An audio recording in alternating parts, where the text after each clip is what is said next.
Bonjour à tous. En général, quand on parle de produits dérivés d'une licence, on associe souvent ça à produits de mauvaise qualité.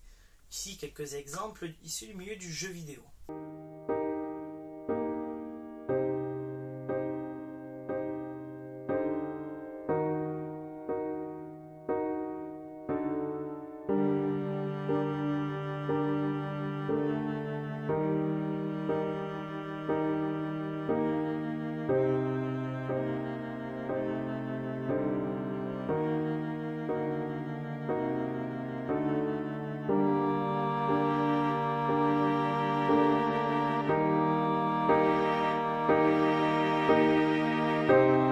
Mais du coup, en jeu de société, qu'en est-il? Du peu que j'en ai discuté avec des personnes autour de moi, c'est aussi une idée qui est partagée.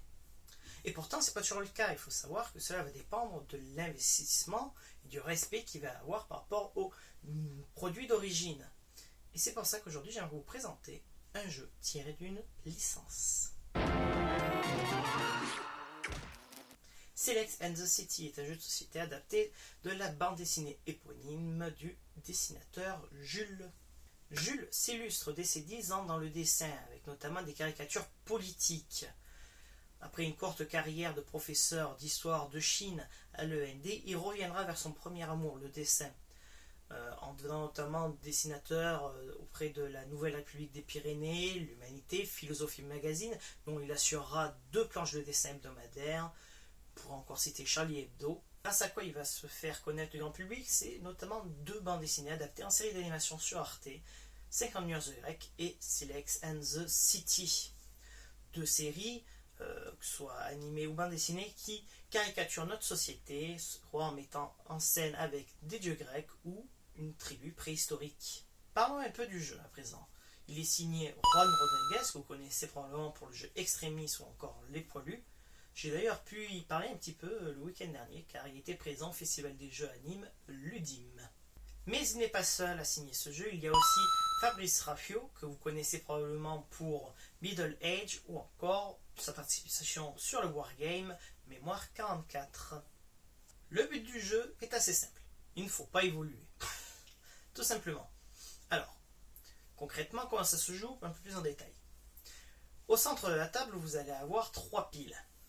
Le but est qu'à son tour, chaque joueur puisse poser une carte supplémentaire, ou plusieurs, si jamais il n'a pas de carte suffisamment puissante, au sommet d'une des piles. Jusque là, je pense que j'ai perdu personne. À savoir que là, l'objectif n'est pas d'être le premier à avoir vidé sa main ou autre, non.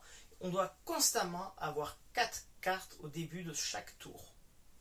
C'est pourquoi si jamais nous sommes contraints de jouer 2 ou 3 cartes afin de pouvoir dépasser le numéro d'une des piles, au début de son prochain tour, nous allons piocher les cartes qui nous manquent, mais surtout récupérer des Silex ID, qui en fait comptent des points pour les fins de partie, et celui qui gagne, c'est celui qui a le moins de points d'évolution. Mais bon, si c'était que ça, ce serait un petit peu fun, mais sans plus. C'est pourquoi les cartes se divisent elles-mêmes en 2 catégories. Nous avons tout d'abord les voisins qui sont tirés de la bande dessinée et qui sont surtout des gags entre eux plus que des personnages avec de vrais pouvoirs. En fait, ils servent surtout à pouvoir augmenter son score en ajoutant avec une autre carte, principalement. Et nous avons ensuite la famille Dotcom. Chaque membre de la famille Dotcom a un pouvoir qui lui est propre, qui peut être utilisé ou non par le joueur lorsqu'il joue une des cartes de la famille Dotcom. Nous avons tout d'abord Blog le Père. Le joueur qui joue cette carte peut, s'il le veut, prendre une carte de sa main, la redéposer au milieu de la pile de pioche et s'en saisir d'une autre. Ensuite, nous avons URL. Si le joueur le décide, il choisit un sens horaire ou anti-horaire. Chaque joueur se passe une carte dans ce sens-là. Par exemple, si on choisit le sens horaire, je vais donner une de mes cartes au joueur à ma gauche.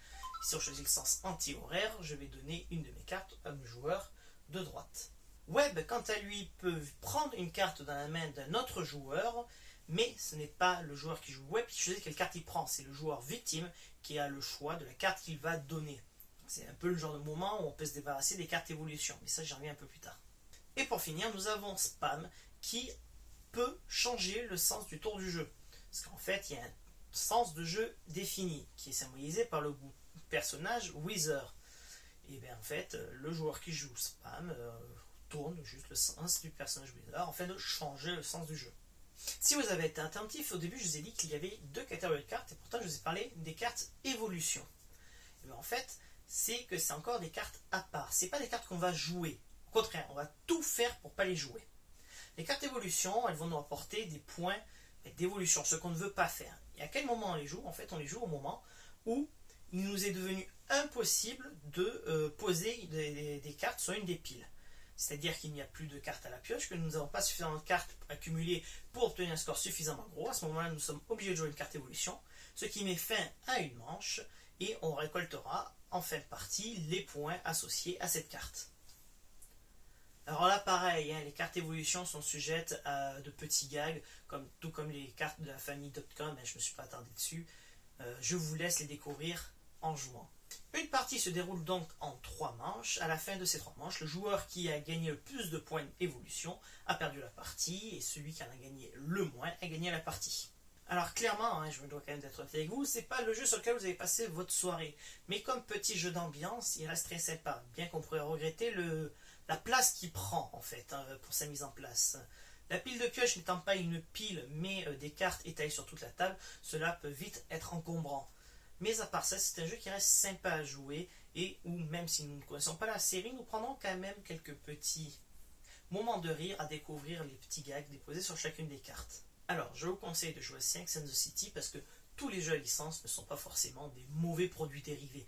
Certains se sont donné la peine de respecter le produit duquel ils se sont inspirés, et c'est pas pour autant qu'il faut s'empêcher de jouer. Allez, je remercie encore la Casa Jeux qui m'a laissé tourner les plans de coupe dans sa boutique, et moi je vous dis au mois prochain pour la découverte d'un prochain jeu. Allez, bonne fin de mois.